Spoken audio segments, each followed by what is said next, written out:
ಜಾತ್ರೆ ಆನಂದದ ಯಾತ್ರೆ.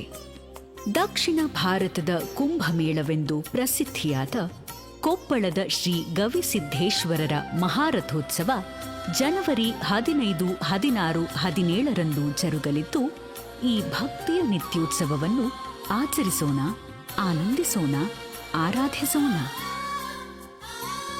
ಅಜ್ಜನ ಜಾತ್ರೆಗೆ ಬನ್ನಿ.